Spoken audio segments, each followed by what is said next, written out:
লেখো পড়ো শেখো চ্যানেলে সবাইকে স্বাগত। চলো আজকের পড়া শুরু করি। আমি অবশ্যই বলবো। I must say. আমি বলতে চাই। I would like to say. আমি বলতে পারতাম। I could say.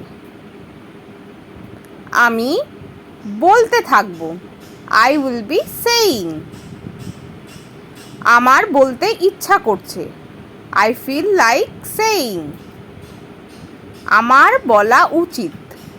I ought to say. আমাকে বলতে হয়েছিল। I had to say. আমি বলতে সাহস করি। I dare to say. আমি বলে মজা পাচ্ছি। I enjoy saying. কি হবে যদি আমি না বলি? What if I don't say? তাহলে বন্ধুরা, আজকের ভিডিওটা তোমাদের কেমন লাগলো? পরের ভিডিও দেখার জন্য আমার চ্যানেলটা সাবস্ক্রাইব করো। টাটা।